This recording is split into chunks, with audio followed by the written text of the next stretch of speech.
is sponsored by Ram Trucks, built to serve.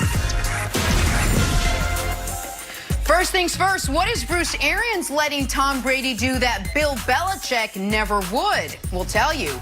The Pack is back, but should they be favored to win the Super Bowl over Knicks defending champs? We'll let you know. And will Josh Allen get his revenge on Sunday? It is Tuesday morning. Hi, everyone. I'm Jenna Wolf alongside Nick Wright, Brandon Marshall, Kevin Wilds. Nick, it is you versus Bills Mafia this week. Are you ready?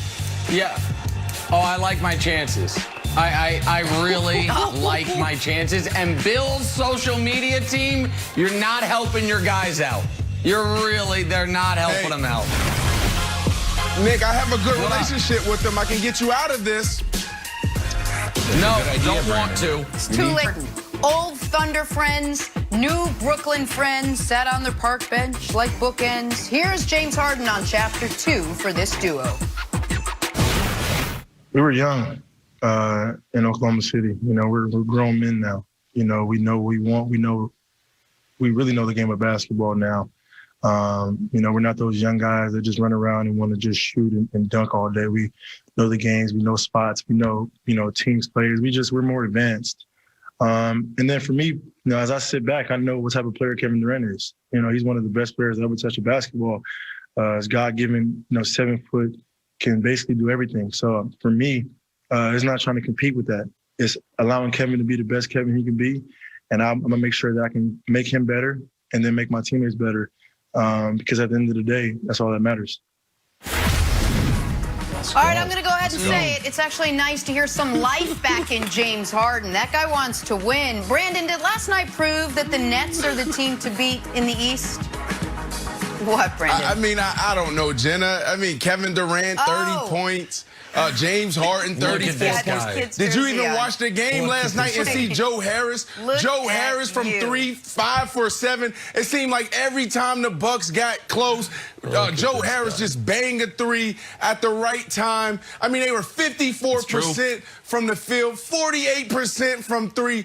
Absolutely, they're the team, Jenna. I've been saying it. And I know Nick was going to get on, what about this on the defense and that on the defense? It doesn't matter. We're going to outscore everybody in the NBA this year. Our team is so nice, and we don't even have Kyrie back. I know there's a big question mark around Kyrie Irving, but when he gets back and his mind is right, oh, my goodness, it's lights out. And there's whole question mark and all the questions surrounding this team about the chemistry and continuity. Did you see James Harden last night and KD work together? There was times where James Harden had the ball and KD was like waving him off like, take it, go, go, go. We have no issues. We're going to be totally fine there, Jenna. I love it. I love it. I love it. Go ahead, Wilds.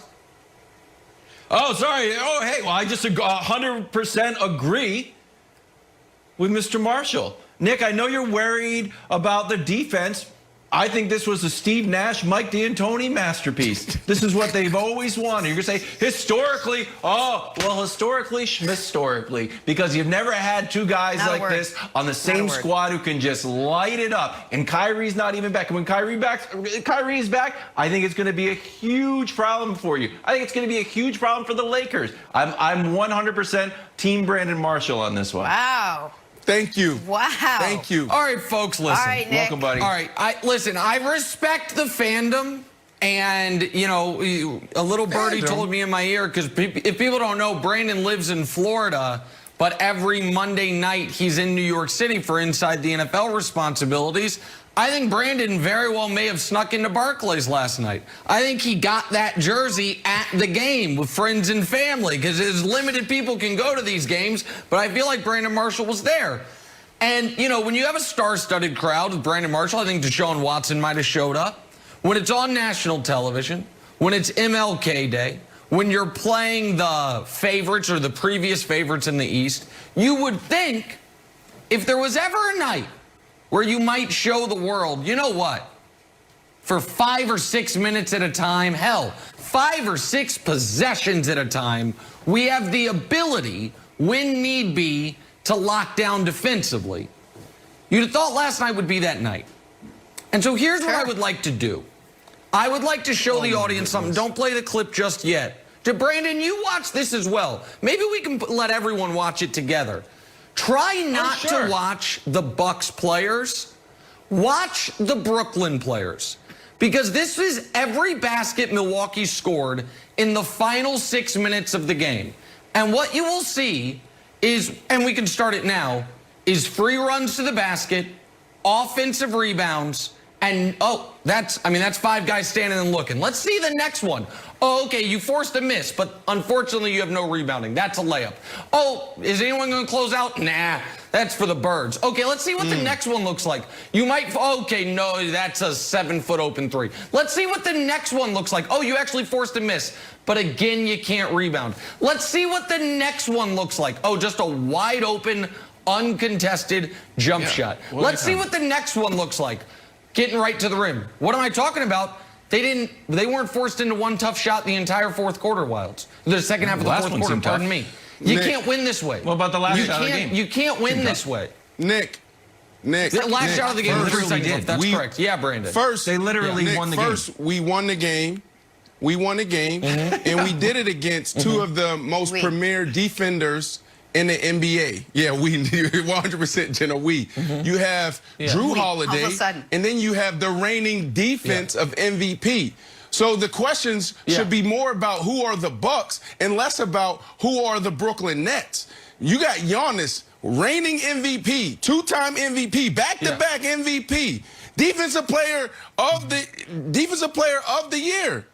So shouldn't the questions be more aimed towards them and less against KD and James Harden, two of the best players in the NBA, and you're questioning them? Oh, absolutely. If anyone on this panel was picking the Bucks to make the finals, but nobody is. You guys are picking the Nets to make the finals. You guys are picking the Nets to win the finals, to win the championship. And I am sitting here telling you right now, they cannot get stops. Of course you can win a game like this. You can win a lot of games like this. You can win. In fact, Steve Nash can tell you, you can get the #1 seed, win 60-plus games, outscoring people. They played DeAndre Jordan last night, Wilds, 38 minutes, because they have no other options. And if you think you're going to win playoff games, 125, 123, okay, you'll be the first team in modern NBA history to do it. I'm excited to see it. But they can't get stops, Wilds. And by the way, Kyrie coming back is not going to help them get stops. Oh, so you want to continue to be a lone man on an island. That defense matters. But we'll see. We'll see. It's interesting to me after 2 games now, everybody's saying, oh, this team is good.